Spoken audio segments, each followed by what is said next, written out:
Welcome. Thanks for joining us today. It's Tuesday, January 30, 2024. My name is Brian Engelman, and that is Blake Walley. And this is the Agree to Disagree show on the new American media because the old American media has failed us.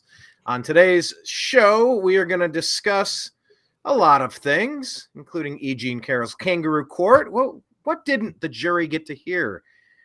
Were they valid rebuttals? We're going to ask about Elon once again. We talk about him almost every episode. Should we trust him? Why? Because he loves humanity? We shall see. We're going to talk about Code Pink. Yes, Code Pink. You know, some of these activist groups, you think they're gone, and then just out of nowhere, they spring back up again. Like a perennial bulb on the side of your house that a previous tenant planted. Yes, should they leave Nancy Pelosi alone, or should they spring? We shall discuss. Also, the left's lawfare. Are they helping American democracy? Maybe. We'll consider it. Also, the immigration crisis. Greg Abbott. Is this deliberately engineered? Is it helping the globalist agenda? We'll discuss. Conflicts in Jordan and Iran, is that going to draw the United States into World War III? We'll discuss that. But first, what I want to discuss is the reason why this is streaming on the sports channels today. Of course, we do the Agree to Disagree show, but we also do the Unhappy Hour sports show. In the Unhappy Hour sports show, we discuss all things sportsy. And it just kind of seems like ever since these two have been pair bonded, let me go ahead and click this twice to get it up on the screen there. Usually it used to only take once. Jamie, could you get that Travis Kelce meme on the screen? Okay, thanks, Jamie. Yeah, I think I'm going to name my fake AI or my actual producer Jamie in honor of Joe Rogan calling to his assistant asking for something. But today's topic is terrible Taylor takes in World War III. And the reason it's called Terrible Taylor Takes is because for the past few months, it seems like all anybody wants to talk about is Taylor Swift. And you just kind of wonder why. Kind of a plain Jane character. She writes her songs. They're kind of, I don't know, generic pop songs. She writes a couple catchy songs. She hasn't just been successful. She's reinvented the way that the music business is ran. She had her catalog of music purchased, by the way, in her own words, saying that it was a Soros group that purchased her catalog of music. I was just watching that clip, trying to dig into that a little bit more. But she found a way to re-record her songs, her albums entirely, so that she could have her fans go purchase the new albums and cut out her old record company and the old record contracts and put money back in her pocket instead of an unfair deal that she claimed she was locked into with her previous company. So she is genius level reinventing things. She's not just successful as a bland pop singer. She just had the most popular tour on earth. So I get that she's popular. I don't quite get it, but it is what it is.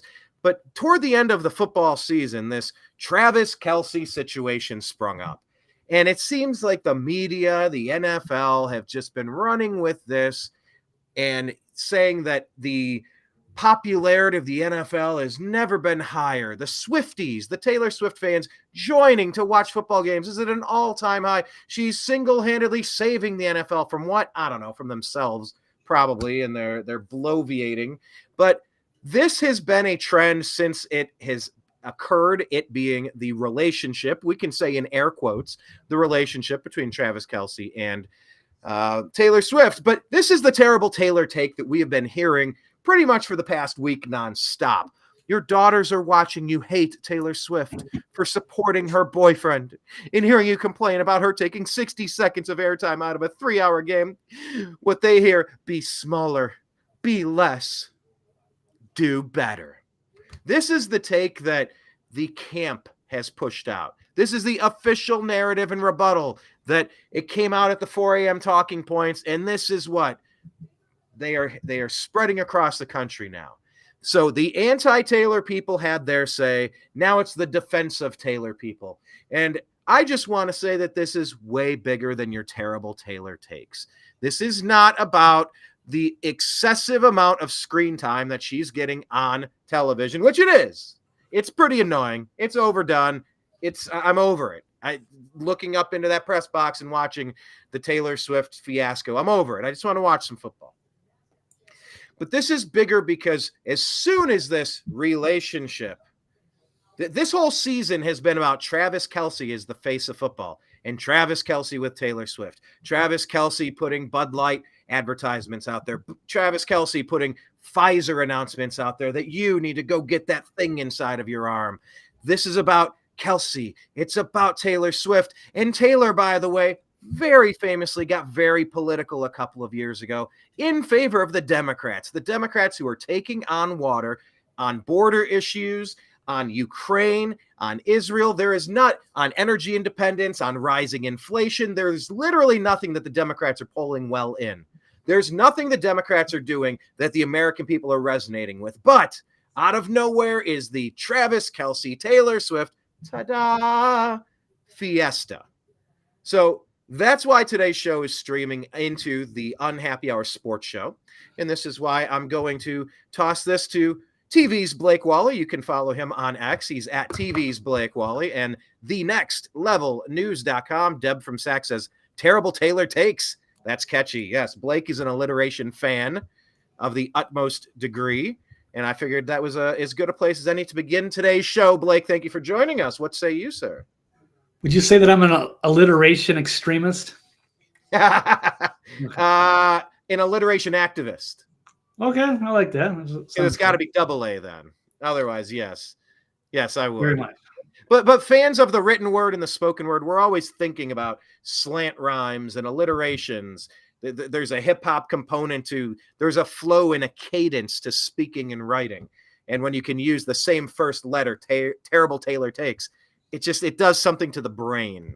I think. Like Ben Shapiro and Tom McDonald. I haven't seen it yet, but I'm excited. Wow. Okay. You watched like every Tom McDonald. I thought you had like you got an alert. Like Tom McDonald's got a new video. Well, Tom McDonald's pretty cool. What I need to do is I need to log into my YouTube channel and do a music reaction. If you want to go to that one, the YouTube channel is I Like You. It's just the letter U. I like YouTube just fine. I like the letter YouTube just fine. Jocelyn says, to be fair, younger girls are finding manly men in the football arena. No soy boys. All right, there's another take. All right, that's an interesting take as well. But Blake, what say you about all this? Fellow Sigma male. All right. Sigma male unites.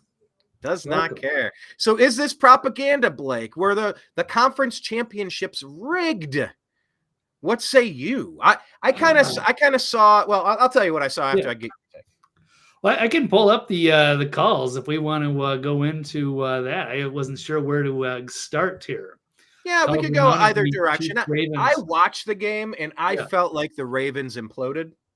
They made several key mistakes at several key moments.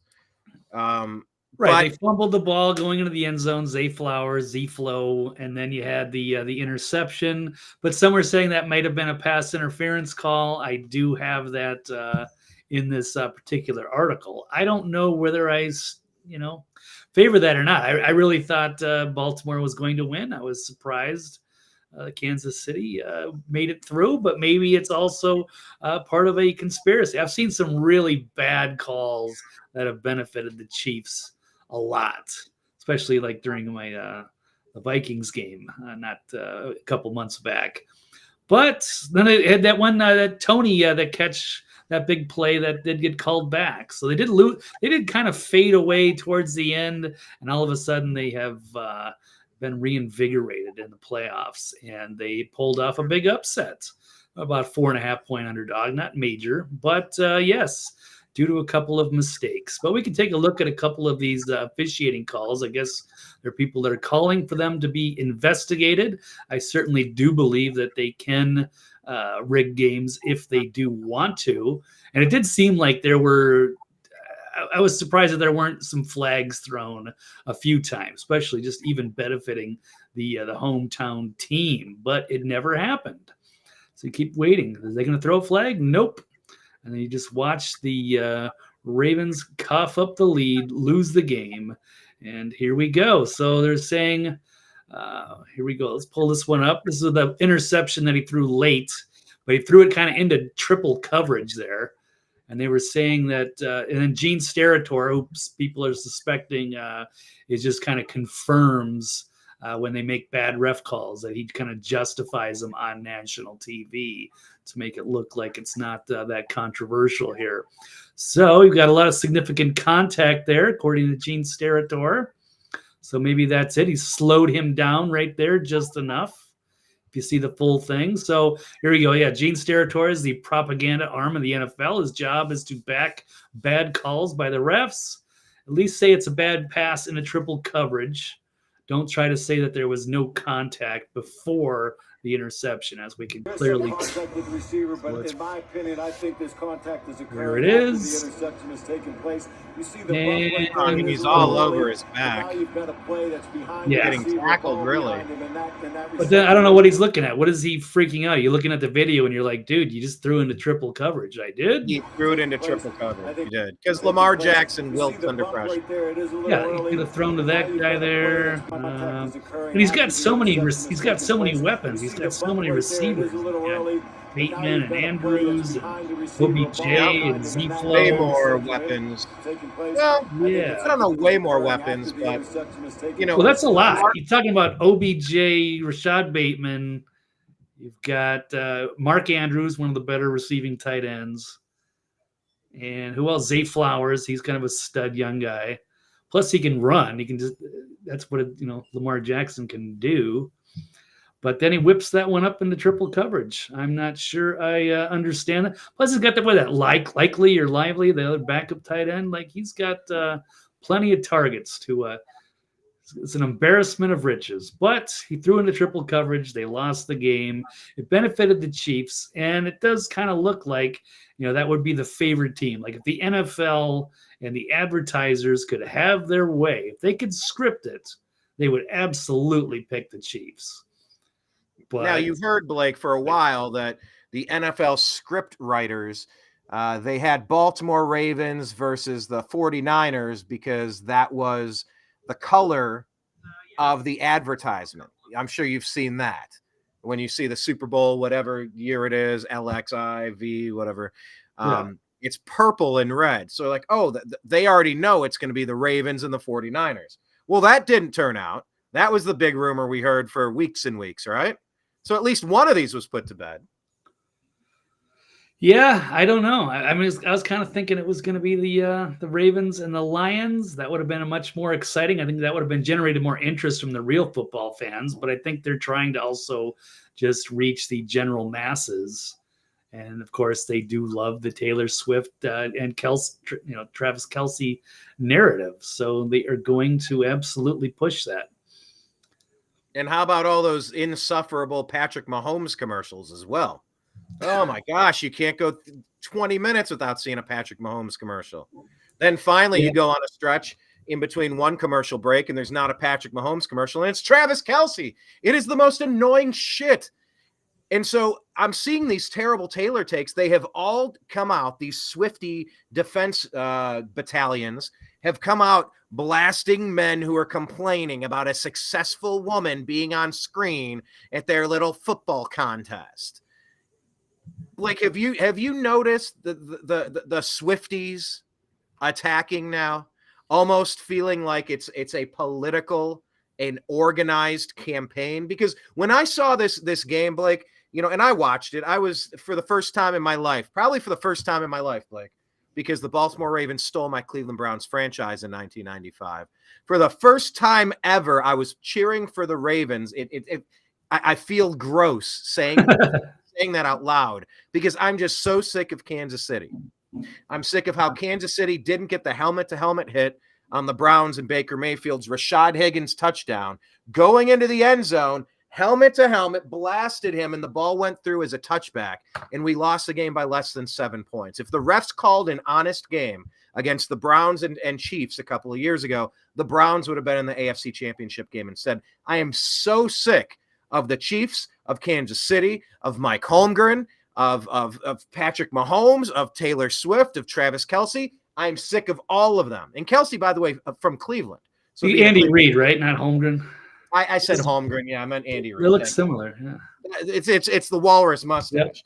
Yep. I actually was cheering for the Baltimore team. And by the way, I said whoever comes out of the NFC, whether it's 49ers or the Lions, I will cheer for the NFC team. I do not want Baltimore to win a Super Bowl. I do not want the Chiefs to win another one. So I'm pulling for the 49ers in this for sure. But I saw it feels gross. I know. Yeah.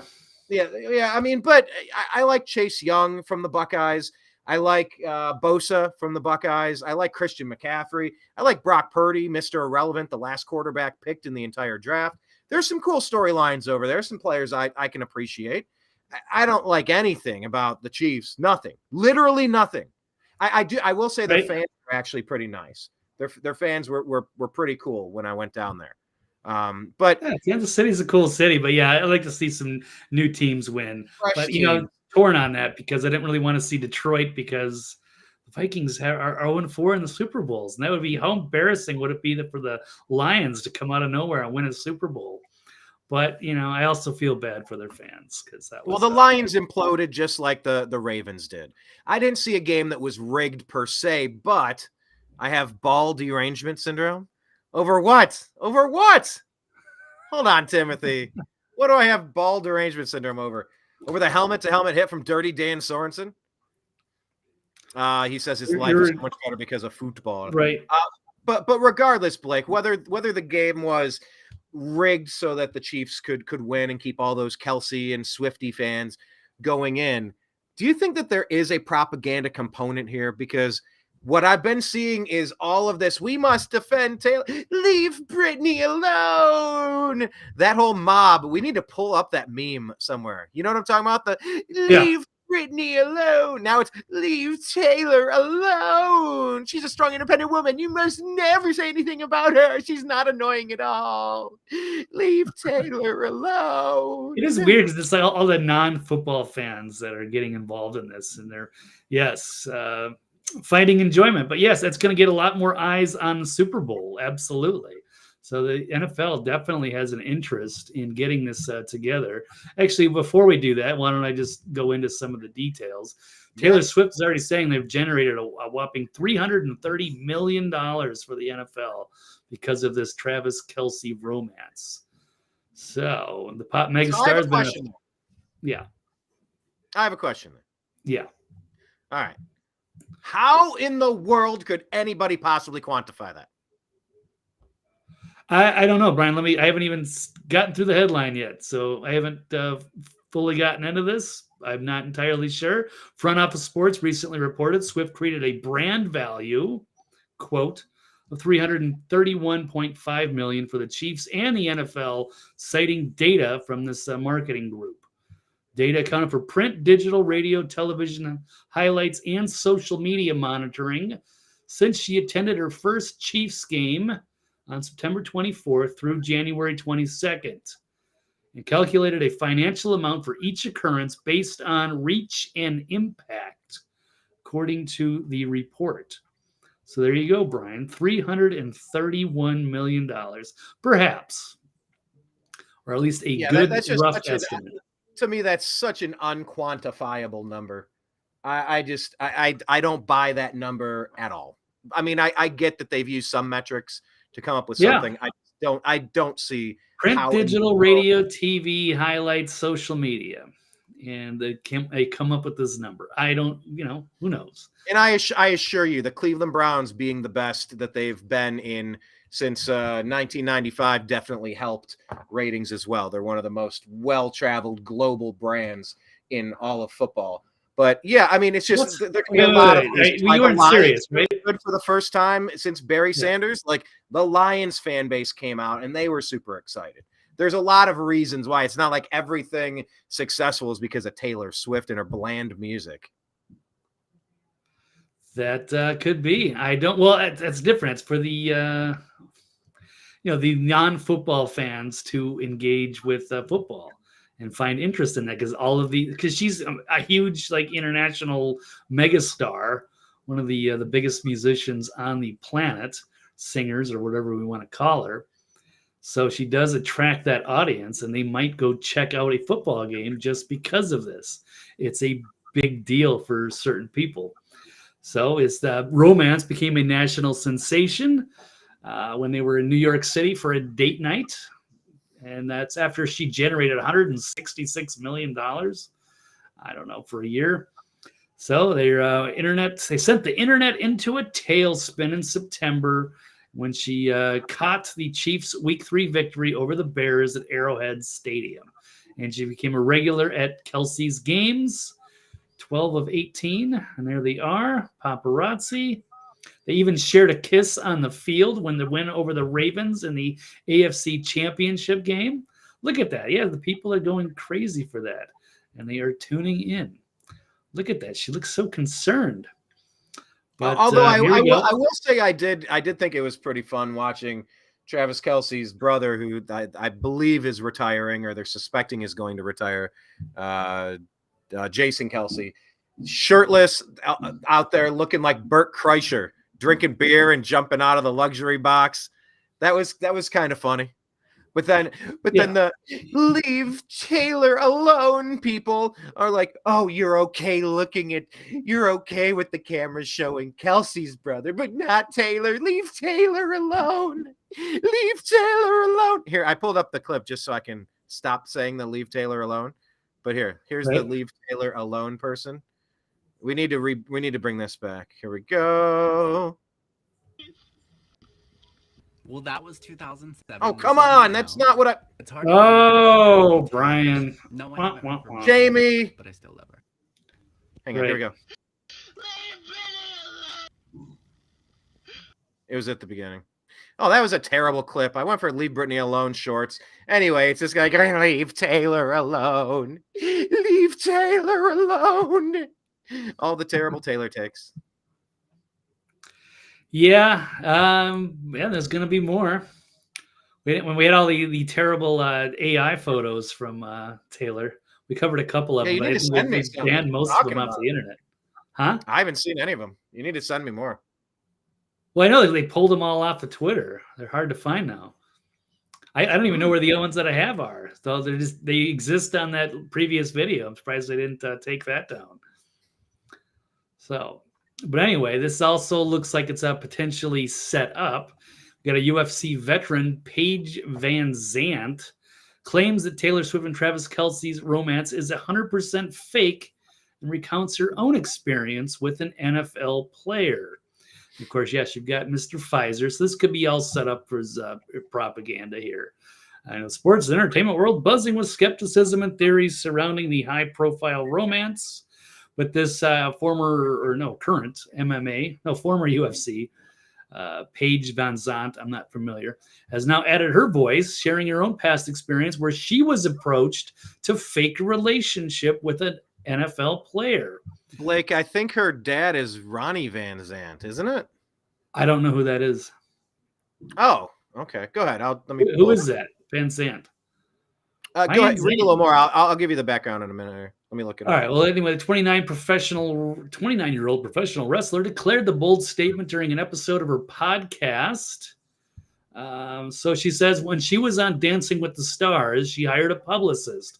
And that's what everyone did. Everyone in LA has a publicist, and a publicist's job is to make you more famous, to get you into magazines, TV shows, news articles, whatever. They get you interviews. And at one point, her publicist called her and said, hey, we got a call from this NFL player's publicist.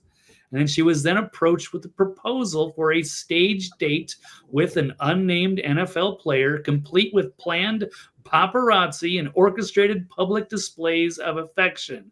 But she backed out at the last minute, standing up the unnamed NFL player. So she was trying to become more famous, but then kind of decided not to. So that could have been her, just very similar to the Swift and Kelce narrative. And she says it's 100% fake. It's all publicity. It's huge for the NFL. And like I said, Brian, it's 100% confirmed that they made $330 million. Well, okay, not really quite. But yeah, they could be making a bunch of money on it. And of course, they can push their Pfizer ads and what have you, and push propaganda, because Taylor Swift also, I wouldn't say is, I have nothing personal against her, but they are using her to push propaganda, which they often do. Now, back in the 70s, I think the CIA probably, took out, not in the 70s, they took out John Lennon, I think, in much in part because powerful celebrities like that counter, the narratives of the establishment are a big threat. But if they can get these celebrities on their side and use them to push their propaganda, that can be very effective, especially for the young people. I'm going to pull up another one. This one's weird, and I don't know how much to believe in it. So let's just assume all these pictures are fake. This is from Dom Lucra, the breaker of narratives. You don't know Taylor Swift like I do. I don't know who this dude is, but he looks obviously super creepy. I'm not judging her on her past, but I'm not exactly sure I don't know that much about her background. Saying they saw Taylor Swift endorse Joe Biden, which wasn't surprising, considering 95% of her songs are about choosing the wrong guy. And this was kind of unfair. Napoleon Dynamite, Taylor Swift in drag. But this guy here, this dude is talking about how, I don't want to get into all of this, but that she could be, being used as the new propaganda celebrity. I don't know how much, because they've talked about, like, Katy Perry has hung out with Marina Abramovich, and some of these other people are kind of like Lil Nas X is another Ladies one. and gentlemen, that is a too much, but it shows Taylor Swift here performing in front of this big serpent. It's like they show these celebrities, they're hanging out with kids. He's making a comparison that this might be she looks similar to Aleister Crowley's daughter. That might be a reach. It's an interesting video, but I don't know how much to buy into that. I mean, the side by side, they look so. Oh, you've seen similar. this before. Oh yeah, like, what was that from, like, Sally Jesse Raphael or one of those TV shows, Donahue or something? Really? Yeah. I mean, they the side by side, they look nearly identical, and yeah, she's been accused of, putting witchcraft and spells into her live performances. That's nothing new. I mean, right. You want to talk edgy? Try not doing that. Everybody's doing that. Well, they start out wholesome. When everybody starts getting a tattoo, the only punk thing to do is to not get a tattoo. You know what's actually punk? Not getting a tattoo. Like when everybody starts doing the satanic thing, it's like, yeah, that's kind of lame. Everybody's doing that. It's like, what would be really cool? Not doing that. And the NFL has, how many times, Blake, been accused of putting all of this imagery into every one of their halftime performances, casting spells upon, the globe at the same exact time. I mean, it's all kind of wrapped up together. It's just, I feel like what's happening, Blake, is the world is waiting for her official Joe Biden / Democrat Party announcement.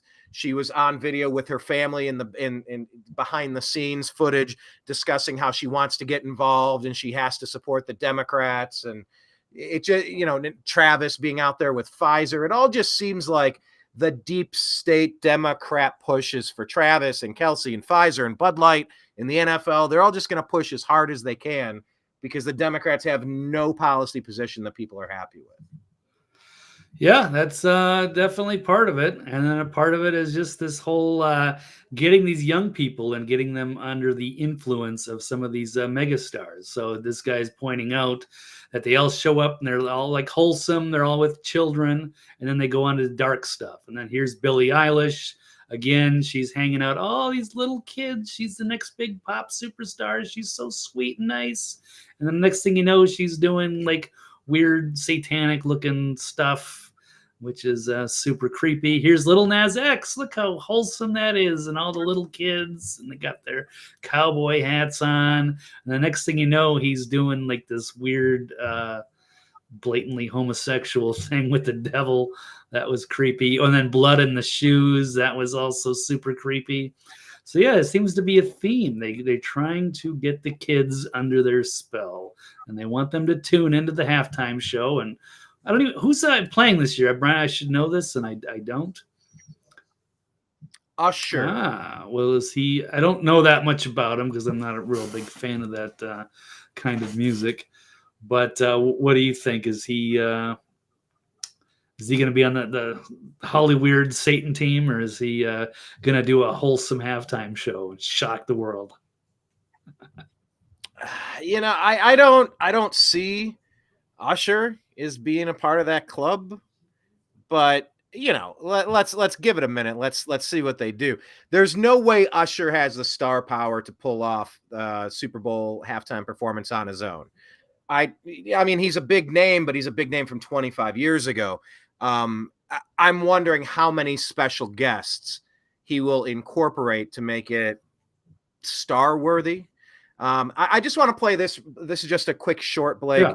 This is from a topic we discussed several episodes ago, but I just want to play it back again because this isn't just coming out of nowhere. It's because multiple people have been discussing Taylor Swift as a Pentagon asset, a literal Pentagon asset. She's been blanketed across the sports media entertainment atmosphere. The New York Times just speculated she's a lesbian. And last year's tour broke Ticketmaster. A tour that's revenue tops the GDP of 50 countries. I mean, I like her music. She's all right. But, I mean, have you ever wondered why or how she blew up like this?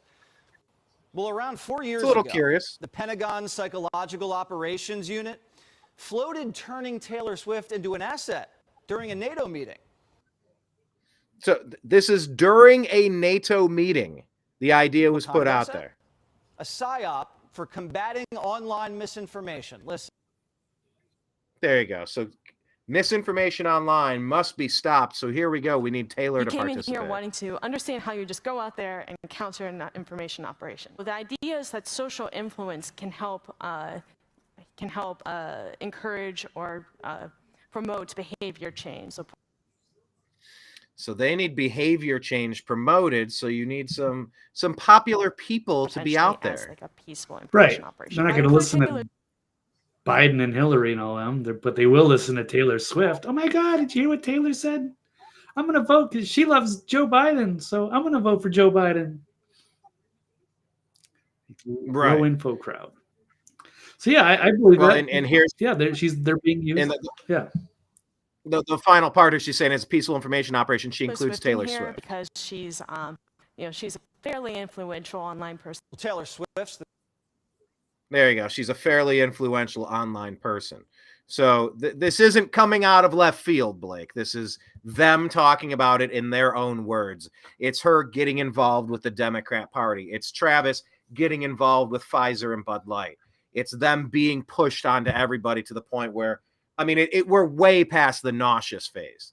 This is, I don't know what phase we've entered, but this might be a brand new level raising moment in propaganda. Yeah, we could absolutely. So yeah, for the Chiefs to be the almost like an underdog limping into the playoffs and then now going on a tear and making it to the Super Bowl and then amplifying this Travis Kelce Taylor Swift thing.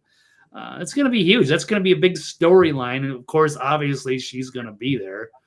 So there's going to be more of that, and who knows what other kind of ads and subliminals and weird stuff is going to be there at that big event that I'm not really looking that much forward to, but I still will watch it. And now you got Vivek Ramaswamy being attacked over the quote tinfoil hat Swift conspiracy theory, suggesting the Super Bowl might be rigged. So we have, the pop star hugging and kissing Kelce after his team made it to the Super Bowl, blah, blah, blah. And he says, Vivek says, I wonder who's going to win the Super Bowl next month. And I wonder if there's a major presidential endorsement coming from an artificially, culturally propped up couple this fall. Just some wild speculation over here. Let's see how it ages over the next 8 months. Then, as MJ Sedona was saying, Brian, you also thinking about when Taylor Swift called out the Soros family for buying the rights to her music. What the hell is this creepy James Bond villain Hungarian billionaire. What is he doing buying up all of Taylor Swift's music? And then how she came out as a super liberal in 2020. Yeah, there's a lot of this really stinks. So I don't know. Yes, it feels very much astroturfed. Trump supporters have questioned whether the relationship is even real, given Swift's past history of using men to further her career and Kelce's endorsement deals with Pfizer and Bud Light. But of course, the extreme far left wing outlet Daily Beast accused Ramaswamy of pushing the most bizarre election conspiracy theory to date. Aren't they run by Chelsea Clinton? But saying that he was suggesting that the NFL playoffs may be rigged in favor of the Kansas City Chiefs. So that he has a tinfoil hat. But I don't know. A lot of people are, it's easy to paint that picture. So I don't know. I think if they can, they would. And they certainly couldn't script this any better to have those two in the Super Bowl. Well, we're certainly going to find out. And then the new one is when he wins and he wins MVP, is he going to get down on a knee and marry her and then take her to Disney? God, and it'll be the next royalty for like the king and queen of America. Royalty, I tells you. Royalty. Yeah, it's gonna be. Oh, could you imagine? Yeah, if he proposes, yeah. I'm gonna throw up. I might throw up. Blah. Yeah, so we'll see how it plays out. Anything else to add on this topic, Blake? I don't think so. I think we covered both of the captions. Did we agree or disagree? Do you think they were rigged, and are they being used for propaganda? Well, which of course I would absolutely agree, whether they know it or not. Yeah, my quick answer, like I said, number one, I don't buy into the exact number of NFL revenue increase because of the Taylor Swift effect. Whatever. I'm not buying that. Was the game rigged? I watched the game. Maybe I didn't watch every single play. I watched most of the game, and I don't really watch most games if they're not the Cleveland Browns. But I saw the Ravens choke it away, kind of like how the Detroit Lions choked it away.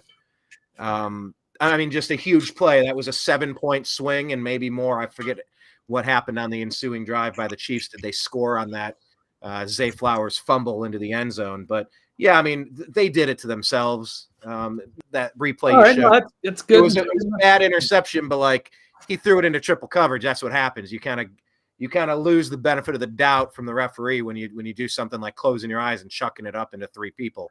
You kind of say, well, of course it's going to get intercepted. I don't care that he was hit in the back. He had no chance. So I didn't see it as the game being rigged. I do see it as the NFL trying to capitalize on all of this. But Taylor Swift is obviously being sought after for her Democrat Party allegiance, that they are actively trying to recruit her to become more involved politically, like I said. So I expect this to be pushed to its utmost.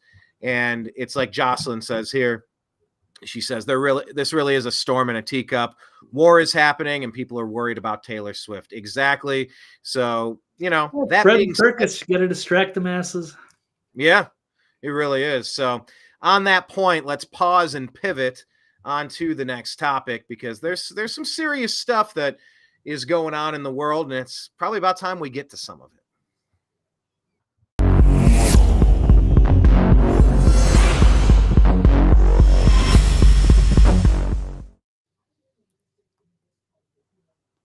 So pivoting off of this is a big story that happened over the weekend. And the question is, if you agree or disagree that conflicts in Jordan and Iran will draw the United States into World War III. Before we get into the topic, I want to play this clip kind of setting up the who, what, where, when, why.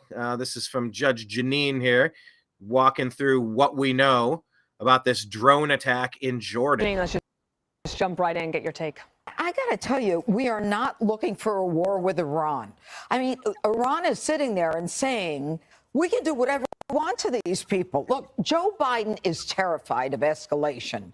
He really is. He's proven it time and time again. He says. Now, that point being said, Joe Biden also freed up a bunch of money for Iran to get back. And part of the plan discussed by General Wesley Clark, I believe that General Wesley Clark said that Iran was going to be a part of the 10 countries in 10 years to be invaded. So I don't know exactly what he's anticipating and what he's pulling for, but let's let her continue here. We will not tolerate it. We will respond, except for the 165 times that they hit us in Iraq and Syria, with many of our soldiers with traumatic brain injury, which is a lifelong injury.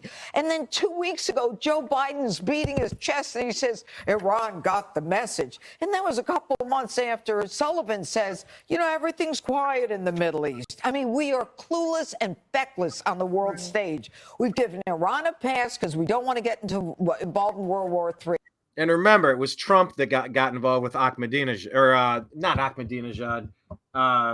Blake, I'm forgetting the guy's name. The General Soleimani went and took him out. But under Biden, this is spiraled out of control. Let's let her continue here. And I think it was Mike Pompeo who said this morning, we may not be at war with Iran, but they're at war with us. And so we've got to try to thread this needle in a way where we recognize they attack us with impunity. We now have soldiers who are dead. They are not stupid. What they did with their drone, they followed an American drone that was returning home to Jordan, and they literally followed it, and the Americans didn't see it, and it killed 3 servicemen and injured 34 others.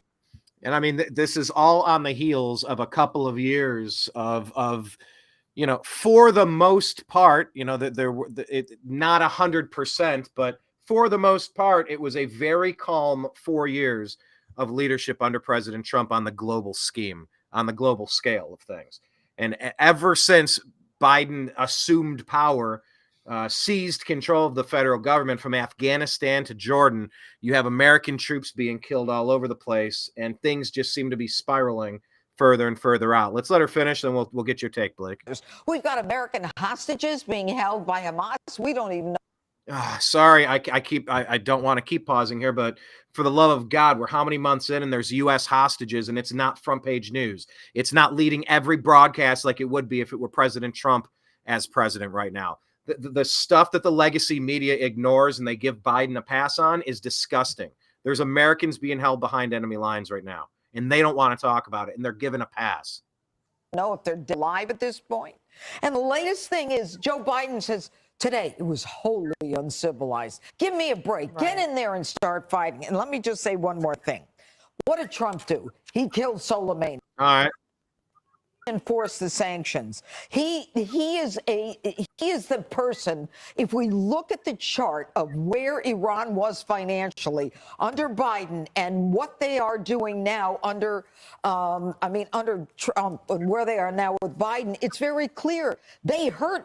We bleed them financially. What we allow them to do is to sell oil on the open market, give them $6 billion of money for the hostages. And today, Biden had nothing on his schedule. Nothing. Did he call the families? What did he do? So far be it from me to ever give Fox News any credit or airtime here, but just to kind of walk through the who, what, where, when, why of this drone attack, Blake, all of a sudden we are staring into the face of, it's not like World War III wasn't on the table before. It's not like Civil War isn't on the table. It's all just happening at once. It's all of the threads are being pulled apart from the blanket at the same exact time. Or Weezer, they're pulling from the strings on your sweater. Pull this thread as I walk away. Blake, what are your thoughts on this escalation? Well, it's disturbing to see, and I don't want to see us embroiled in a conflict with Iran. So I don't know. I don't want anybody to overreact to anything, and I don't want some of these people being too influential, as say Senator Lindsey Graham, who was brutally mocked by conservatives after demanding that the U.S. hit Iran now, hit them hard. So they love his love for war. Then he was roasted by fellow Republicans, which was good. Yes, it's awful tragedy, and obviously that's people are on high alert. We had 3 U.S. service members killed, but that doesn't mean we rush into war with a very powerful military and drag us in. Who knows? It's already, how much time did we and money and people's lives did we lose in Iraq and Afghanistan? Do we really want to get embroiled with Iran? I don't know, unless there's something major. This is minor, but it's awful. But we don't want, to rush to anything, because if Lindsey Graham had his way, we'd already be over there dropping bombs, and that would escalate very quickly. So Lindsey Graham, he says he's sending his condolences to the families of our fallen heroes, also wishing a full recovery to those injured. There to protect the American homeland. Yes, absolutely. I agree there. But then he says the Biden administration can take out all the Iranian proxies they like, but will not deter Iranian aggression. I am calling on the Biden administration to strike targets of significance inside Iran, not only as reprisal for the killing, but as a deterrence, blah, blah, blah. And he's also talking to Secretary Austin's efforts to deter aggression against our forces has failed miserably. He's lost confidence. He says, hit Iran, hit them hard, which people were calling him out. Yes, the war hawk.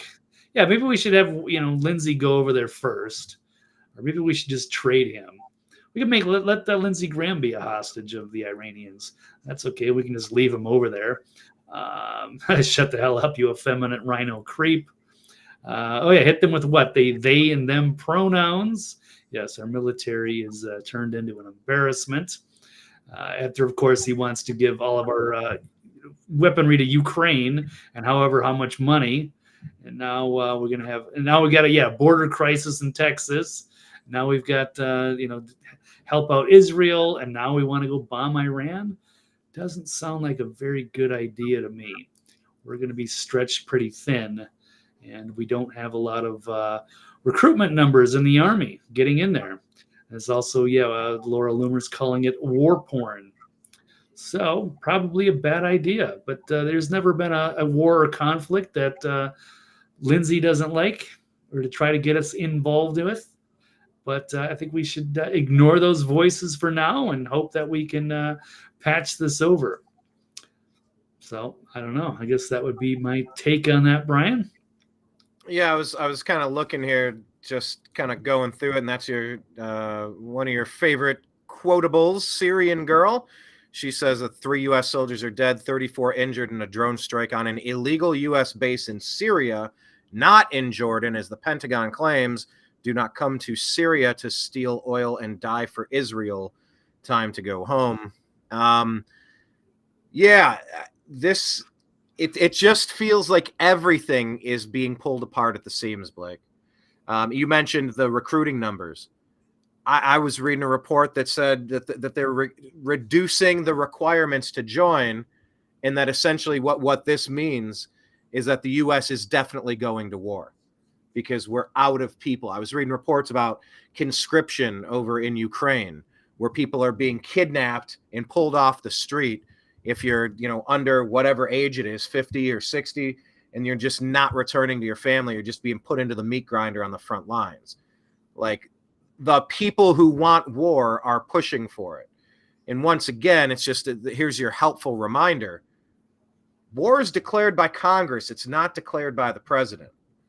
So I don't know how this is all going to shake out, but I mean, Blake, it's happening on every front, from Gaza to what is it, Hong Kong? Or no, Taiwan, sorry. Gaza to Taiwan, over here in the Red Sea, the Houthis, Iran, the U.S. southern border. It's just like everything is peeling apart at once. Is it just that everyone realizes dad's not home? So like the house party just keeps getting bigger and bigger, and the people on the global stage are getting crazier and crazier because nobody is holding anybody accountable right now. The stark contrast between the relative calm of 4 years under Trump to the utter chaos of 3+ years of Biden is stunning. Yeah, absolutely. And it's weird because everyone thought Trump was going to be the bad guy and starting all these wars. This is what they thought the Trump administration was going to look like. But as we can see, it's not. It's been the complete opposite. So they got what they wanted, right? They got Biden back in there, and look at all the problems we have going on. Yeah, interesting to note. I didn't see that take from. Yeah. I'm sorry. I just had a quick point to toss in there. Do you think that this is what they thought Trump was going to be, or is it that this is what they projected what they are and lied about Trump to scare people away from voting for him? I think it's a difference. I think when you get a story wrong, that's one type of mistake or screw up or negativity. But when you intentionally paint something incorrectly for political gain, I think it's much more malicious. And I don't think that people actually, to the numbers that were yapping about it, I don't think people actually thought Trump was going to be that way. It's just what people were repeating because they thought it would hurt Trump. And I think the second one is actually worse, Blake. If you believe that stuff, maybe in the first term, I could understand some of it. But by the fourth year of relative peace, and now 8 years in with President Trump being a political candidate, a political figure, I think anybody repeating that stuff now, watching the war-hungry Democrat deep state party, they're completely disingenuous and they're professional liars, in my opinion. Yeah, well, yeah, the media is. They're not actually doing journalism. I don't know why we keep referring to them as journalists. They're just regime propagandists that recite the talking points and do what they're told. But yeah, it's interesting you mentioned Syrian Girl. I didn't see that take on it, but that would definitely change things as well. And she was just on Alex Jones the other day. I didn't get to hear it. I just saw her. She posted it on Telegram. So yeah, she's got an interesting perspective being native to that region. So interesting character. So I don't know, but that's all I've got on that one. All right. Well, it's just we got to pay attention. I mean, any day now. I believe Trump was out this weekend saying that it's a 100% certainty that the United States is going to get attacked.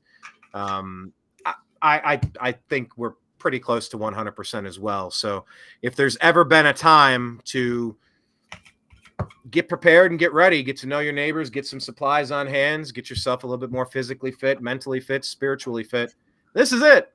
So while we're talking about sports, by the way, World War III is looming. And yeah, we don't want to have a rude awakening here. So let's pay attention. All right. I guess let's bounce to the next topic here. You're watching the Agree to Disagree show on the New American Media. Follow Blake. He's a TV's Blake Walley and The Next Level News. Make sure you're subscribed to the Agree to Disagree show on Spotify for the podcast. It's called the Agree to Disagree show. On Rumble, we're the New American Media. On X, we're at American_media_. On Facebook, we have a page, the New American Media, and a group, TNAM's the Agree to Disagree show. On Instagram, we're the New American Media, and on Truth Social, we are the New American Media. Follow us in all those places. Oh, Telegram, TNAM and TNAM chat. All right, let's continue with the next topic, shall we? The next one, we're talking about a war over in Europe. We're talking about Ukraine. We're talking about potentialities in Taiwan, Hong Kong. We're talking about the Red Sea, Jordan. But there's also something much closer to home.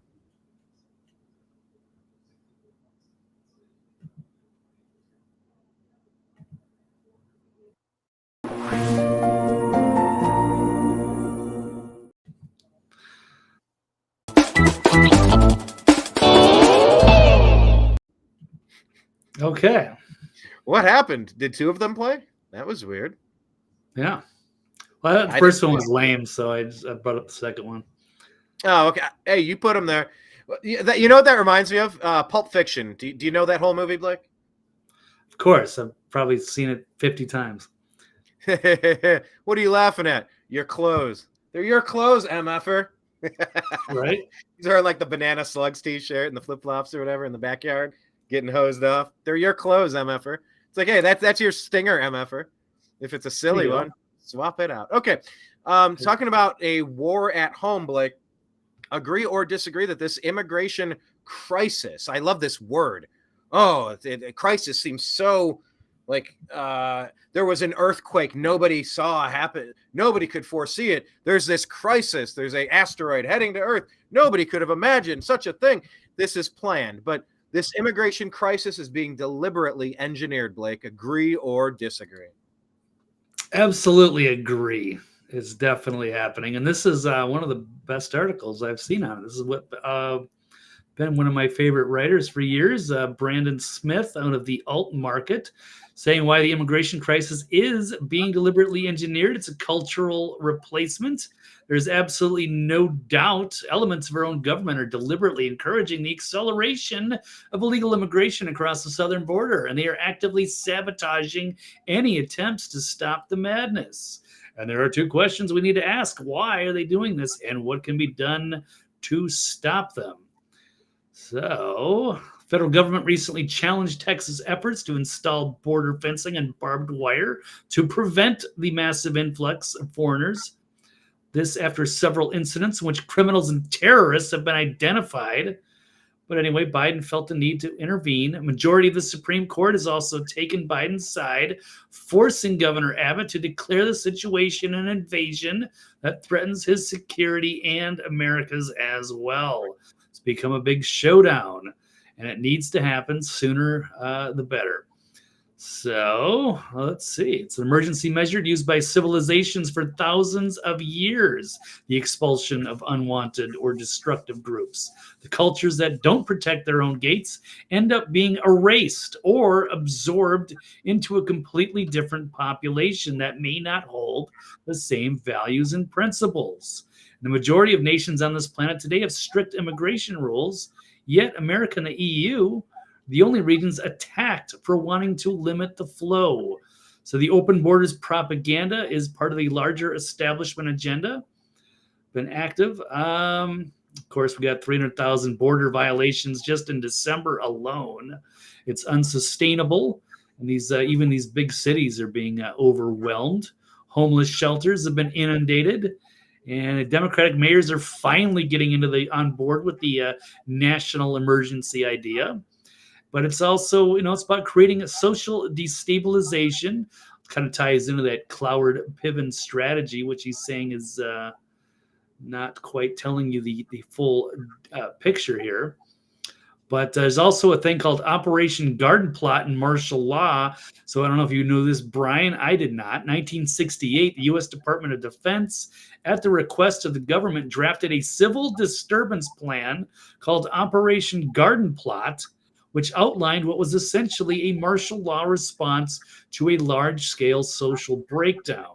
And one of the main factors listed as the trigger for martial law was the uncontrolled mass migration of minorities into the U.S., as well as riots by those minorities in light of economic uncertainty. This was what year? Did you say 1968? Yes. Yeah, way back in the day. Yeah, I mean, there's Operation Northwoods when they were going to blame Cuba for an attack. Right? Huh? That was Cuba and Florida? Yeah, that was going to be planes painted to look like they were from Cuba, like attacking the United States, and then we'd blame Cuba and force ourselves to go to war there and into a wider scale war with just communism across the world.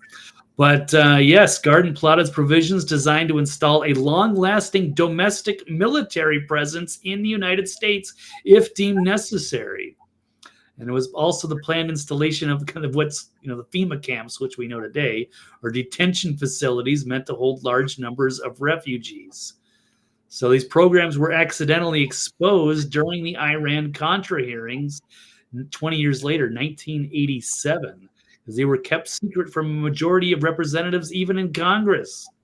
So, in other words, political elites designed a set of operations to swiftly impose martial law if a migrant disaster occurred. But were these measures meant to solve the crisis, or were they meant to use the crisis as an excuse to put boots on the ground in the U.S. and permanently end whatever constitutional protections we have left? So it might be the plan of the establishment now to keep the borders open until illegals overwhelm the system, and then the public is willing to accept martial law. So it's basically taking Cloward and Piven a couple of steps further, and then the domestic terrorists in D.C. can use that as an excuse to make a big power grab. And of course, these people will be used as cultural replacement tools. They often denigrated by as a racist conspiracy by white people who are afraid to lose power, but it's ridiculous. And they call it decolonization. The replacement going on is not so much about replacing white people as it is about replacing Western culture. So you open the floodgates because a lot of these people come from socialist systems and they have no understanding of the Bill of Rights, of individual freedom, of the Constitution. And they can be used as a voting bloc. The establishment can dilute American culture of independence and use the tyranny of the majority. And they keep, Brian, they keep using that buzzword, democracy, democracy. It's an attack on our democracy. Well, democracy is kind of mob rule. That's why the forefathers were against democracy and made a republic. They say democracy is two wolves and a sheep voting on what's for dinner. Yeah, exactly. And yes, you get the rule by majority, and then you won't have the Bill of Rights. You can just vote away anything just on a majority of whatever given day that is. So, and these people, they don't understand the whole collectivism, socialism, and authoritarianism. So it could totally destroy our country from within. Western civilization, Western culture, and then we can bring back FEMA detentions. No amnesty, no asylum, no welfare, no subsidies. That's what they were saying, is maybe we have to remove some of these people before they are used against us. It's a very sad situation and a very much manufactured crisis. Well, what do you know? Of course, that's going down right now. Texas National Guard told to hold the line against federal agents. Now we got Republicans backing Abbott, but that kind of ties into another story that we have here. And we also got this one, Governor Abbott boasting Texas helped transport over 102,000 migrants deeper into the U.S. And some people are very skeptical, Brian. I don't know about you, but that perhaps, Abbott's in on it in a way, because he is bringing these immigrants in. He's sending them to sanctuary cities. But is that all part of that grander plan? By the way, let me wrap something up. It was Steve Van Zandt. I was thinking of Ronnie Van Zandt. There were actor vibes and musician vibes, but a guy named Steve was the father who nicknamed her 12 Gauge for the Van Zandt girl, who was the the model for Nike and Columbia Sportswear, and the MMA girl Paige Van Zandt, very popular. I just meant to close up that loose end. Yeah, Abbott, is he actually working for the deep state, moving these people? I brought this up on the last show, right? We were talking about this on Thursday, and I said, yeah, I mean, in a way, it's like, it's clever of Ron DeSantis and Governor Greg Abbott from Florida and Texas to be like, oh, migrants, here you go, Martha's Vineyard. Here you go, New York and Chicago. But like, this is what they want.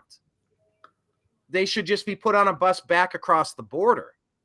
Like, shooting them across haphazardly into the United States, wherever they want. By the way, a country that says, oh, there's a new variant. Oh, you can't work your job unless you test for this thing. You got to inject yourself with this thing. You can't exist in modern society. You can't fly on a plane. Oh, by the way, millions of people who've been untested and unvetted. We have no idea what you have. Yeah, go ahead. Parts unknown. Get a free flight, get a free bus trip to anywhere USA. None of it makes sense, Blake. So yeah, I don't like this idea of just taking people and shuttling them into the inner parts of the United States. If there's a reason why if there's a legitimate demographic reason, and you and I have discussed this before, what if some sort of mystical, magical, unknowable medical condition is sweeping the country and they expect all of the young people to no longer be with us within the next decade and a half? Okay. Well, that's something that feels pretty important if that were the case. I'm not making the case that there is, that is accurate. But if that is the case, we need to know about it. If we need to go to war, and the only way that we're going to get enough people to go die on the front lines is by letting all these military-aged men in, conscripting them into the United States military service, and say, hey, if you fight for us, you can win your freedom, like the Hessians. We pay them we pay the highest bidder. Whether you're working for BlackRock or who am I thinking of? Halliburton, any of these quasi-military operations. What if this is the carrot and the stick? And it's like, hey, we know people want to be on Team USA. Well, we'll show up, fight in the military, and we'll give you a chance. We'll give you. I just want to know what the hell's going on here. This is obviously intentional. And the answer that we're getting, it's a non-answer, Blake. We're not getting actual answers. So in the absence of answers, of course, all we could possibly think about would be the most dangerous, most ludicrous options out there.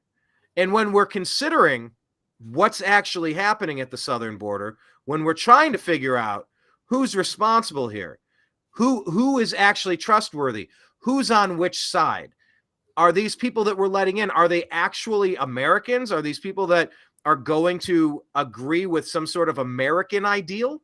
Or are these just humans? Are these just people who are still playing for the other team? It's essentially letting somebody into your team's locker room, but they're still playing for the other team. Imagine a Super Bowl contending team. You let them in to get your whole game plan together, but they're actually trying to bring you down from the inside. I just want to play this real quick because it kind of ties in about allegiances and loyalties. This is Bridget Gabriel. This came out about Ilhan Omar over the weekend on Newsmax. Let's hear what she has to say about Ilhan Omar and her alliances. Look, Eric, let me make something clear. Well, I'm a naturalized citizen. When we become naturalized citizens, we raise our hand in the swearing ceremony and we say, I pledge allegiance to the United States of America, forsaking all others. I don't give a flying kite what country we were raised in. We came to America to be Americans, to become Americans. We pledge loyalty to America.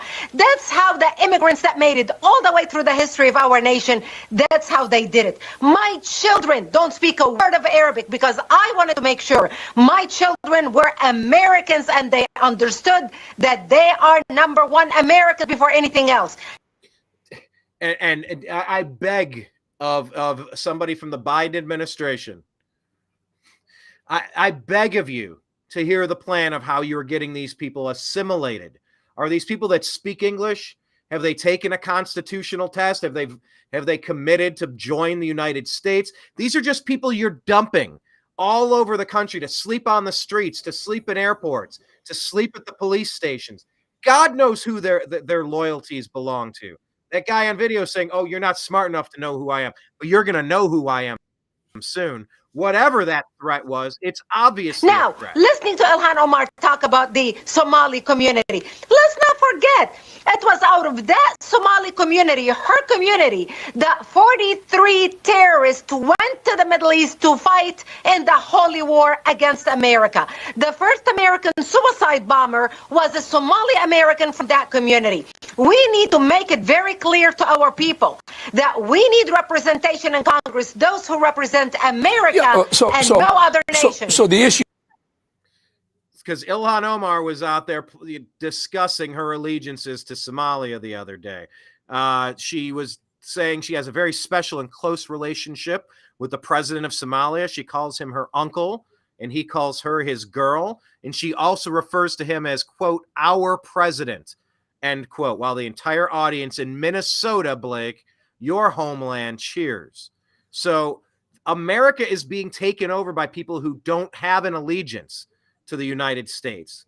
So what's your take on all of this, worked in with unfettered immigration being bussed to places unknown, so that more places like, Columbus has become a Somali stronghold. So have areas in Minnesota. So have, Dearborn, Michigan is Middle East. Like there are enclaves, just like you read about, where there are no-go zones in Europe. America is changing demographically into something that I don't recall anyone ever discussing or voting on here. And I know you have a unique take with those Minnesota ties. Well, yeah, perhaps. It's not been a great mix per se. It's a weird experiment that they ran there, and that's very disturbing. You can embrace those people if they were happy to be, Minnesotans and Americans, but if there seems to be more loyalty to Somalia, then they can F right off and go back to Somalia for all I care. So you embrace this country because you love our freedoms and our ideals, the Constitution and the Bill of Rights. If you want to change that, then you don't belong here. It's very, very simple. And so, yes. And Dreamer, being destroyed from within. And even as Jocelyn is saying here, the Rome conscripted the Huns and barbarians. They turned on Rome and Rome fell. Yes, you're going to break down our culture. We won't recognize it anymore. But I mean, if these people were all like wanted to be here, they were all like MAGA Republicans or, whatever, Bill of Rights, love the forefathers, love the ideals, wanted to embrace that culture, then they probably wouldn't be allowed here. So yes, well, and that's what you've seen from Obama's administration when Cubans are trying to get into Florida. He's gone to great lengths, and when I say he's asleep at the switch. It's the Obama-Biden criminal cabal who surrounds them. They're doing everything they can to keep Cubans away. Why? Because the Cubans trying to flee are so sick of the failed communism. Dreamer Ultra in the chat, by the way, on YouTube, subscribe, youtube.com/thenewamericanmedia. He says Abbott is a rhino in his opinion. He continues, he goes, these people, they will not fight. They'll simply go home instead. He goes, more likely, they'll fight us. This is a conversation between Matt Walsh and Mike Cernovich. Matt Walsh says, one thing in that Ilhan Omar clip is that she speaks with such pride and admiration for the failed state of Somalia, a country that contributes nothing of significance to the world besides piracy and terrorism. Our representatives rarely speak that way about our own nation. Omar certainly doesn't, but few of them do. Maybe we should ask ourselves why we keep electing people who can't muster the same affinity for our country that Somalian refugees have for the country they fled from. And what the response from that was Cernovich saying, Ilhan Omar was born in Somalia, cared for in Western-funded refugee camps in Kenya. She was brought over to Minnesota by Catholic Charities and never had to work a day in her life. And yet, she still hates America and Israel. So, I mean, it's just absurd to just allow any sort of person, regardless of affiliation, to storm into the country, set up shop God knows where, waiting for God knows what sleeper cells to be activated on God knows what call. To what benefit? To what benefit of the United States is this? I have yet to hear for what benefit are we allowing these people into this country to succeed based on the fact that there's no discernible skill set. They don't know the language of the land. They're getting temporary free money. What happens when that money runs out? And by the way, this free money that's coming in, what are the marching orders from people giving that money? And are those people pro-American or not? This is all sorts of wrong. Jocelyn says England is a warning that the draft is coming. Here in the U.S., the military just dropped the enlistment standards. High school graduation degree or GED is no longer required. Perfect. Perfect. Who's voting for war? I don't know. I haven't heard Congress declare a war, and I certainly don't see the United States residents and the United States citizens clamoring for another forever war to send their kids, their family members, their people from their communities off to get sent home and die in body bags for God knows what. So, Blake, continue on here. What else do you have to add to this mess? Brian, I think you're racist and xenophobic. We should welcome these people. Yeah, but no, they are definitely breaking us from within. We've always been their biggest obstacle, our embracement of freedom here in this country. And if the globalists can take us down, then they control the whole planet. The rest of the world will follow suit. They don't like the free speech or the armed society or any of that, or people run by God and not the king. So it's not good for them. But yeah, they're breaking us, and they're so far succeeding right now, and it's very disturbing. And yes, you've got a lot of other countries and a lot of other populists speaking out. You got the Dutch election winner here, Wilders, saying the country's becoming hell on earth with the mass immigration. And yes, it's not so much like a war on whites, it's a war on Western culture. And these people are going to unwittingly vote, against our ideals here. And we won't recognize this country anymore. But that's the point. As long as these elites can stay in power, they don't care. So they can't afford to have MAGA and Trump rise up as their obstacle. So we got a big showdown brewing on the border. It's a damn shame what the world's come to for people like me and people like you. Yeah. So showdown at the border. Yep, and a showdown for the election here. We shall see. We shall. All right. We're turning into the home stretch here on the Agree to Disagree show on the New American Media. We'll bounce into the next series of topics here. The next two are connected. Or we to mention right quickly on that one.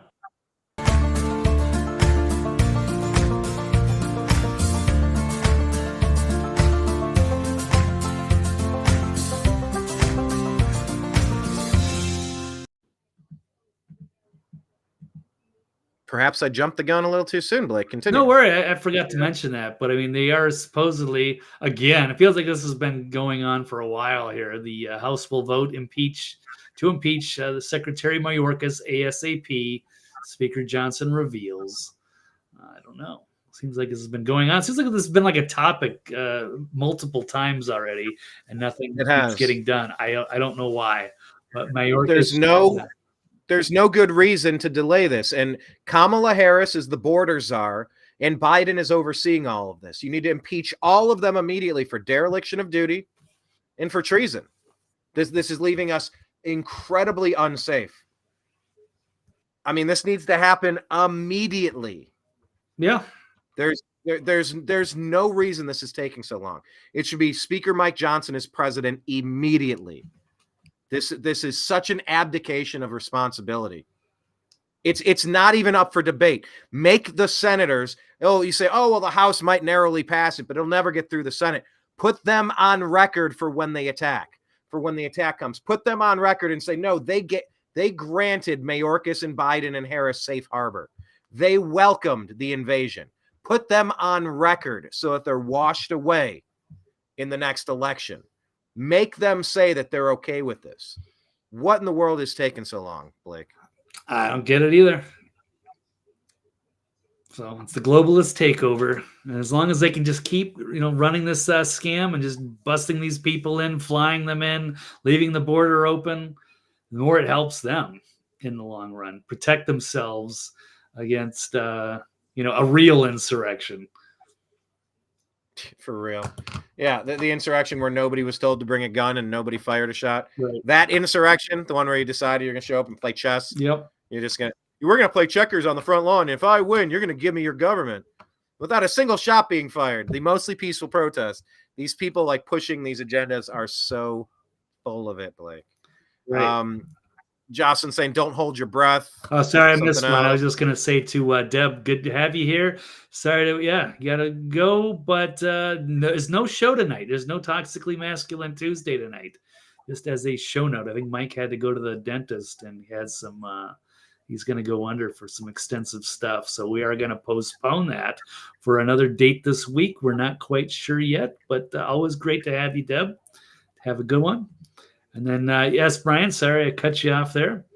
Don't hold your breath. Not enough votes in a corrupt Congress who only protect themselves and their self-enrichment activities. And yeah, that's the problem. Even if they do vote to impeach him, it could pass the House, but the Senate, they need 2/3 majority. And of course, the Democrats aren't going to cave. Put them on record then. Yeah, but the people need to see this. The people need to know this. Put them on that out there in the news, and it forces the even the so-called leftist media, liberal media, legacy media to cover it. At least that's somewhat helpful.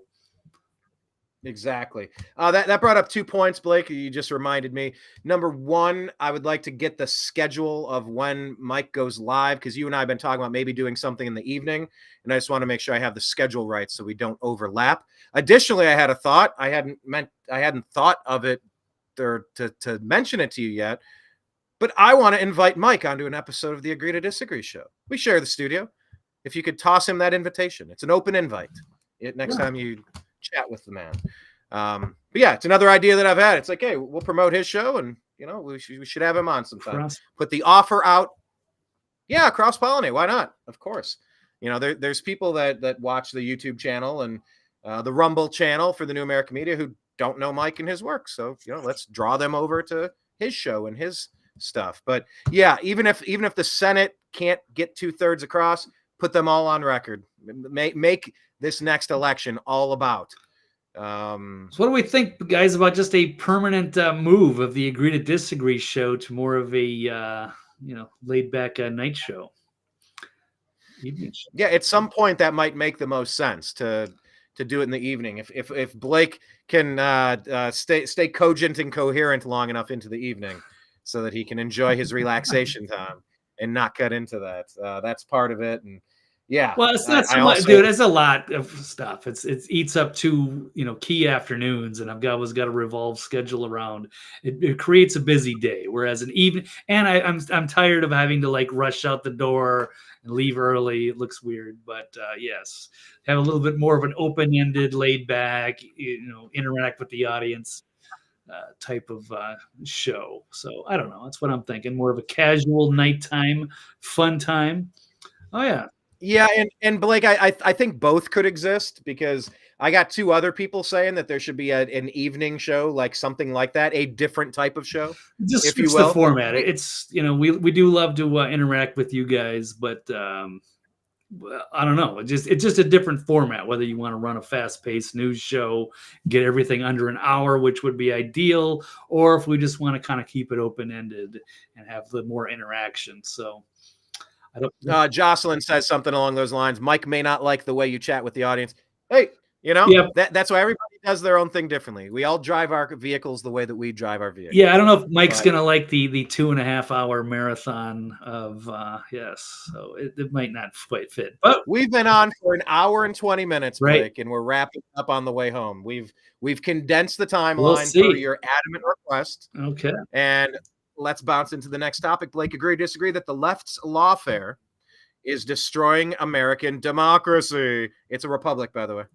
Right. Well, yeah, but they love to say democracy. I think they're trying to get that into everybody's mind. That's what they actually want. They want a mob rule society. Insurrection, democracy. Well, insurrection, democracy. Right. Just like they want to get rid of the Electoral College and just turn it into one big popular vote. That also favors democracy. That's exactly what that is. And if people want to just, get rid of the Second Amendment, they could. You have, 50,000 people over 49,000 people, and the next thing you know, you just vote stuff away.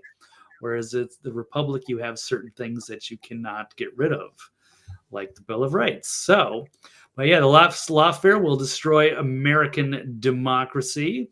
This is going to tie into all the E. Jean Carroll, and also there's a lot of stuff. There's the way that they're going after Trump, and they're not allowing many people to bring evidence forth. That's another thing that makes it look like a democracy and not a republic. We are losing that rule of law, and they're just setting up these show trials to target their political opposition. So it's absolutely insane. It's terrifying. They're changing the way our country was set up, but there are no coincidences. Clear-cut election interference. And of course, the people that did the COVID lockdowns, the George Floyd riots, all the election stuff, Biden's heist.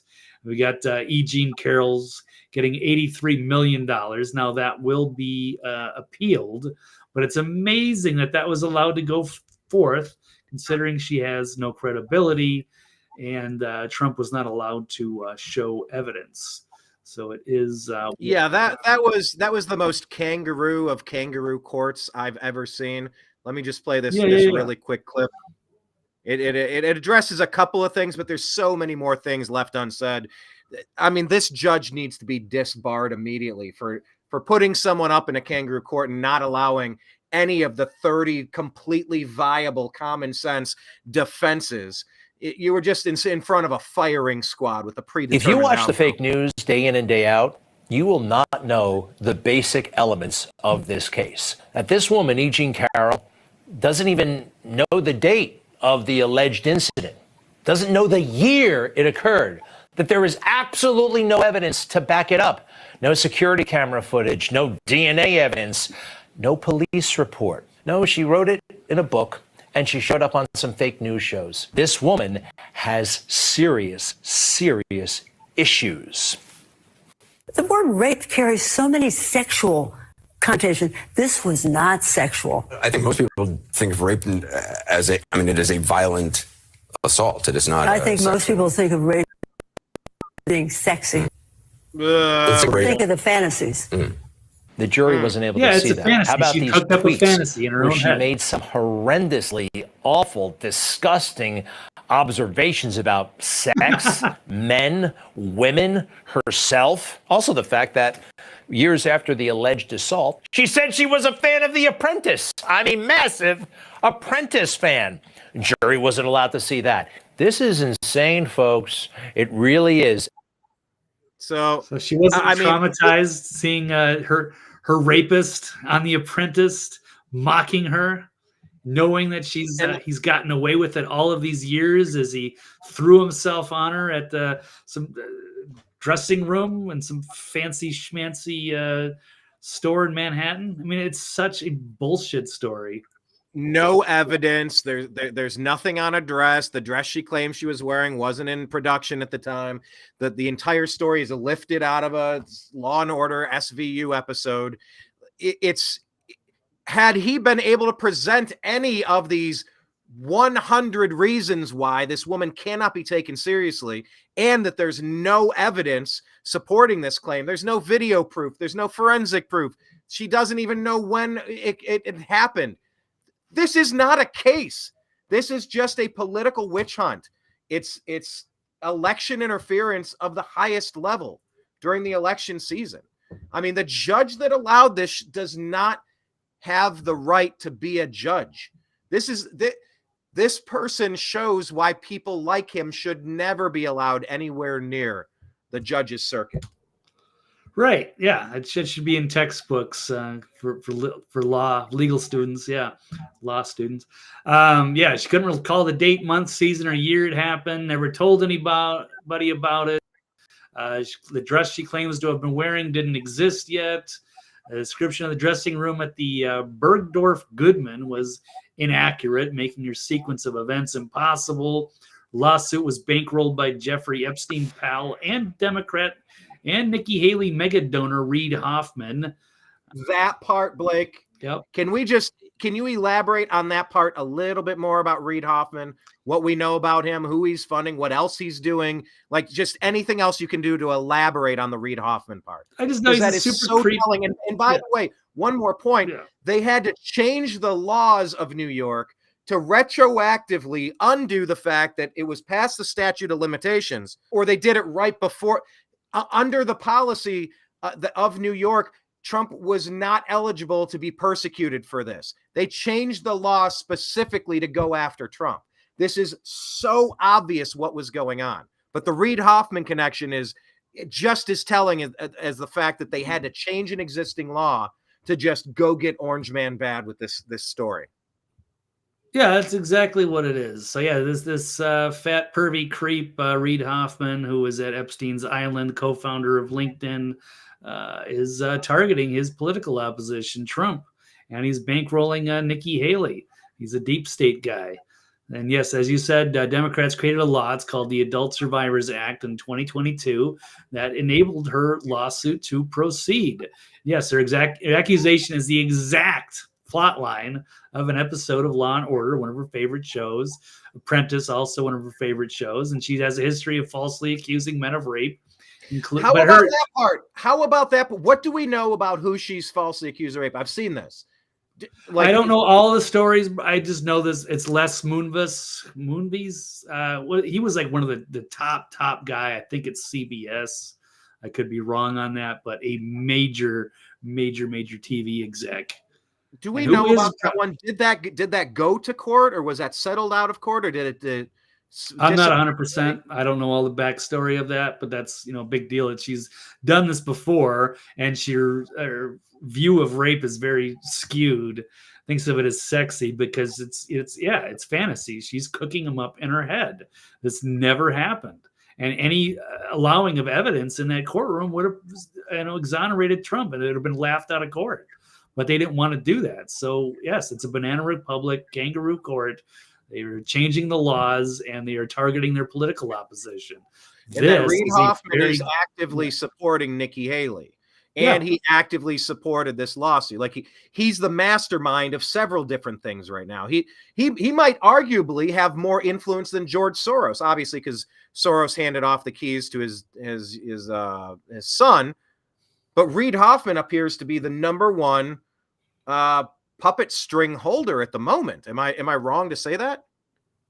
At least in this case, at least in this particular example, yes. I don't know if he's got Soros money, not even close, but he does have enough money to be, palling around with, Epstein, and to be, targeting Trump like this. But he's got Nikki Haley in his back pocket. He's got E. Jean Carroll on the front page of the news. It's like whatever he's doing is succeeding at what he intended, which is to harm Trump during a political campaign to cause maximum election interference. Right. And I think, Brian, you shared this earlier from Byron York saying that a lot of stuff. Well, just calm down there. All right. Trump lawyer says defense just learned that E. Jean Carroll judge was once a mentor to Carroll's lawyer. Thank you. That's also concerning there. How could you possibly connect the mentor to the mentee in a judge-prosecutor relationship? You must recuse yourself. You don't have an option. You can't ignore that. And you cannot say, well, I didn't know I was supposed to. Yes, you do. That's part of getting your law degree. You know that you must recuse yourself when situations are that chummy. You absolutely must. And it's 100% impossible for them to deny that they knew each other. It's obvious. Yeah, they're doing things you just cannot do. When has this ever happened? You have to have your day in court, and you get the discovery, and you get to present your evidence. But they are changing that. Now we are becoming a banana republic, third world country, where they can just say, no, you're not allowed to show evidence. We want to frame this one way, and you're going down. And they awarded her $83 million. And she's gloating about it here on the giddy, gloating E. Jean Carroll on the Rachel Maddow show to talk about her winning the judgment against Trump, about the alleged defamation over comment. I mean, 83 plus these lawsuits are just getting ridiculous with the amount of money that they're getting. And by the way, they asked for 24, so then they took it up to 48, and they came back with 83. It's just it's reminiscent of the Alex Jones $1 trillion lawsuit. Yeah. Like, make it one quadrillion while you're at it. Like these numbers don't even make sense. There's punitive measures that are taken, and then there's just numbers that are so astronomical. It really is the Dr. Evil $1 billion with the pinky up to the corner of his mouth. Oh yeah, no, and she can't wait. She's so happy about it, and it's disgusting that she's paraded around with this propagandist Maddow, appearing with her smiling attorneys. 80-year-old Carroll gushed to Maddow about wanting to take her on a shopping spree with Trump's money. It's his first thing, Rachel. You and I are going to go shopping. We're going to get completely new wardrobes, new shoes, penthouse, blah blah blah. And it's pretty sad. Let's watch a clip from this. Some of Trump's money that you're about to get to help shore up women's rights. Do you know what that might be, what that might look like? Yes, Rachel. Yes. Tell me. I had such great ideas for all the good I'm going to do with this money. First thing, Rachel, you and I are going to go shopping. We're going to get completely new wardrobes, new shoes, motorcycle for Crowley. Doesn't she sound like Nancy Pelosi? That's weird. Yes, she does. It's like they're both 80-something-year-old weirdos. Like she sounds so much like Pelosi. You're fishing rod for Robbie. Yeah. Rachel, what do you want? Penthouse? It's yours, Nothing. Rachel. Penthouse and France? You want France? You want to go fishing in France? No? Oh. All right. Okay. That's a joke. Although if me fishing in France could do something for women's rights, I would take the hit. I would obviously take one for the team. All right, let me. Yeah, it's so funny. Oh, they got him. Now they're going to spend Trump's money in France on a big shopping spree and get new wardrobes. Sickening. But the base just eats this up. They love it. All these fake accusations. The Covington kid, Bubba Wallace. There was a noose in my garage at NASCAR. Jussie Smollett. Oh, I was attacked by a bunch of MAGA people at 3 a.m. in a blizzard on my way back from Subway. Sure you are. Yeah, now Fannie Willis facing 22 articles of impeachment. Yep, it's election interference and it's treason, actually. Carol v. Trump should be a mistrial. It should. Jocelyn says, not only that, Blake, but how can the judge be the mentor of Carol's attorney and sit in judgment completely a violation of ethics standards? 100% accurate. This whole thing needs to be thrown out. But this does kind of segue perfectly into the next. Oh, what was that one? Go ahead. I'm sorry, Blake. Pull that one back up. It was just about some graphic rape stuff from the first trial. That was the first time she said, "Oh, it was penetration, but now it's just like imagination.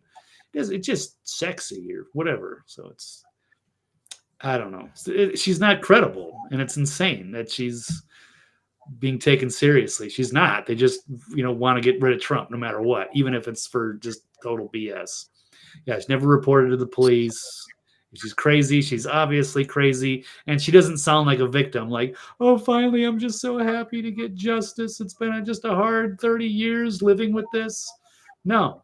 Getting justice against her accuser? No. It's all BS, and they're laughing about it. It's gross. We're going to get some new shoes, and I'm going to buy you a penthouse. Awesome.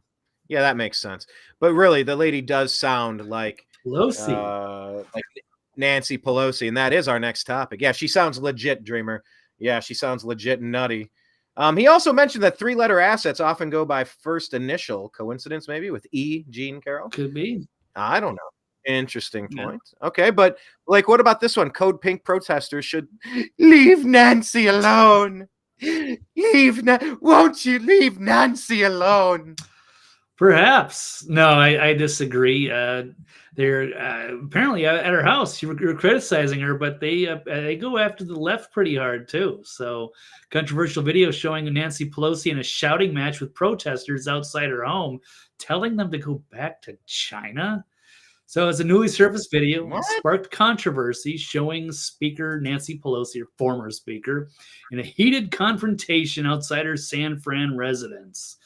Reportedly occurred as the protesters, who have been members of Radical Code Pink, gathered on Pelosi's driveway.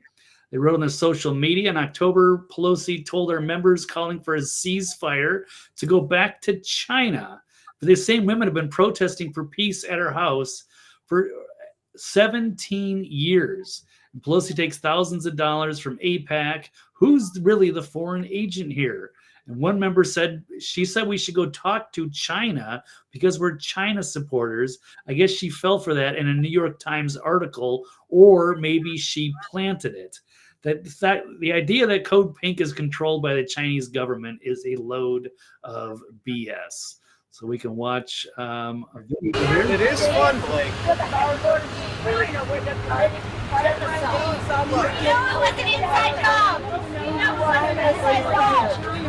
Most of your constituents block beside you. Stop the genocide. Stop the Holocaust.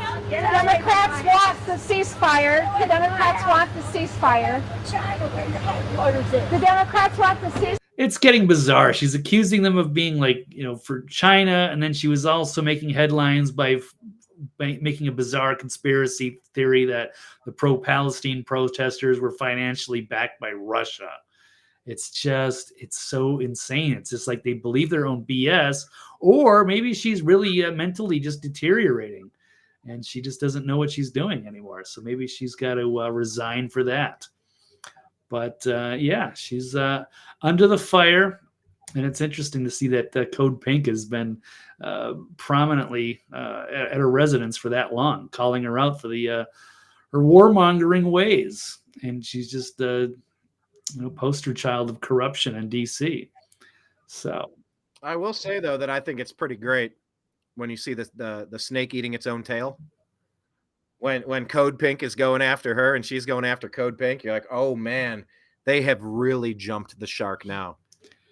When this starts happening, man, they have gone so far left, they've spun back around the other side of crazy. Like they have, And that really is the story of the Democrats of the past 5 years, their Trump derangement syndrome.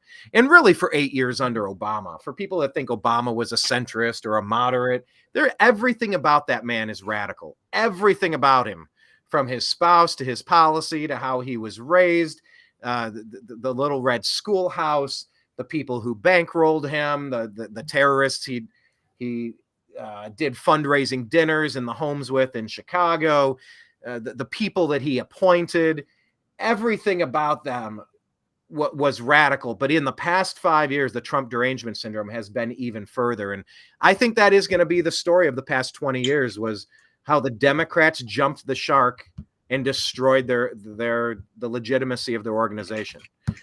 Jocelyn says, to be fair, Blake, more than 25% of Code Pink's funding since 2017 has come from pro-CCP billionaire Neville Roy Singham, whose groups are literally co-financed by the Chinese Communist Party.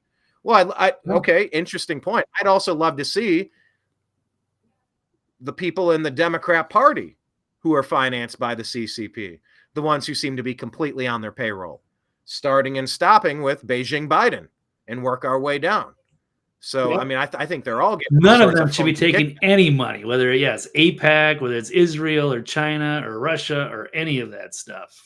They have to be, it's got to be America first, or these people need to be removed. All right, Blake, final topic here on the way out the door. We should trust Elon Musk because he loves humanity. Agree or disagree? I'm growing more skeptical by the day. As much as I like Elon, I want to believe in him. There's definitely red flags. And I'm not sure. He keeps saying that, how much he loves humanity with this. I don't know. That seems weird. Why does he love But that's humanity? exactly what a robot who didn't care about humanity would say. Yeah. That's exactly the type of thing that a reptilian wearing a skin suit would say. I love humanity. Check out humans. I am a big fan of the human race. Ben Shapiro, and Ben clearly doesn't feel the same way. And but he keeps kind of double downing on that. Like, even though all the criticism, all the weirdness, and the fact that, the way he kind of grew up, and his father was kind of a monster, and the things, Brian, you sent me a video too about all of his affiliations with these different things, the Boring Company, whether he's trying to help the elites by making them, underground tunnels. That's one of the theories. The thing is putting in the Neuralink, making that look normal. So putting chips in people's brains. And by the way, as I said in the post, these are merely accusations, unfounded, whatever. But this is what people are talking about. So let's dig in. Right. And the other thing is, yes, he's going to make Twitter a free speech platform. But then is that going to be used to study us? Is that going to be used against us? Is that going to be merged with the Grok and the AI? And who knows? So it's going to be kind of like a honey trap in a way. I'm not saying he's a bad guy or that he's doing this stuff. I'm just saying he's capable. And the way that he wants to make X like the app of everything, giving one man this amount of money and power and control is terrifying. I don't know if I'm completely on board. And that's, depending on how much we want to believe that he actually loves us, or if he's just trying to, set us up, get us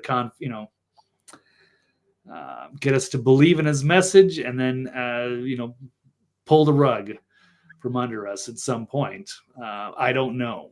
So the jury's out, and he's getting a little too chummy with Ben Shapiro and going to Auschwitz to drum up sympathy. There's some strange developments happening, and I'm not entirely sure. But let me pull up that video you sent me. Let's see here. So many assumptions here. Seem like the white hats have replaced Elon, about the world's richest man without joining a club, and they just show some of his affiliations. I don't have 7 minutes to spare running this stuff, but his dad is kind of he's a disturbing guy.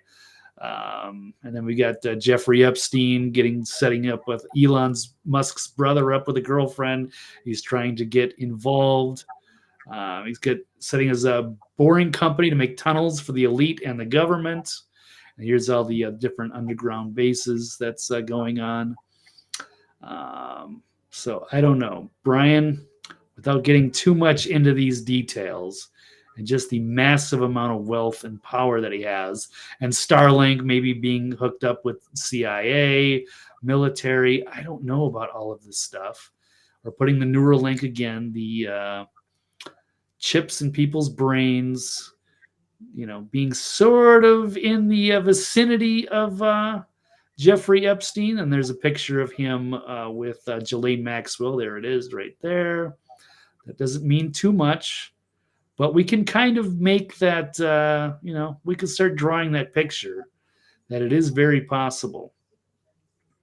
And now that, like I said, X is a private company, and they have access to all of your DMs, everything you put out there, maybe even all the things that whether you type and you tweet, or maybe the things you almost tweet and don't send.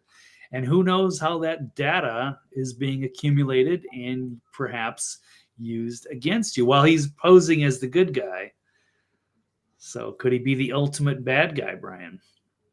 I mean, in the WWE, you can turn heel really quick. Hulk Hogan famously went from the All-American wrestler to the leader of the NWO. Right. Literally, if it can happen in wrestling, Blake, it can happen to Elon. Speaking of wrestling, did you watch the Royal Rumble on Saturday? Dreamer says Snowden said so much about X and Facebook. Yeah, Snowden needs to come home too. And Jocelyn says she doesn't think Elon is in control of Twitter X. Yeah, perhaps. No, I did not watch the Royal Rumble. Did you? Yes, I did. I used to be a huge wrestling fan from back in the day, and I watched the first ones. That's the only one I watch. That's the only one I enjoy, but I hadn't seen it in so long. I was kind of curious about it because I didn't, I guess I'm in the past here thinking that if you got to get a pay-per-view event, it was going to be like, $49.99. But all you really needed to do was get a subscription to Peacock for like $5.99 a month. And you got the full access to the Royal Rumble, which is literally the only event I'll watch.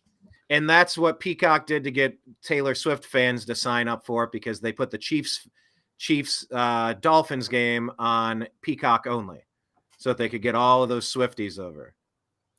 That may be part of it too. I didn't get Peacock at that time because I was like, "Oh, this is a big scam," blah blah blah. But $5.99 a month, I'll keep it for a few months. They also do the Big Ten, Brian. So I don't know if that's something you would be interested in. So I'll keep it for a couple of months during March Madness and all that for the college basketball Big Ten. And it's not much else I'm terribly interested in, but at least you can cancel it and whatnot. And at least they don't have those big events anymore, or do they?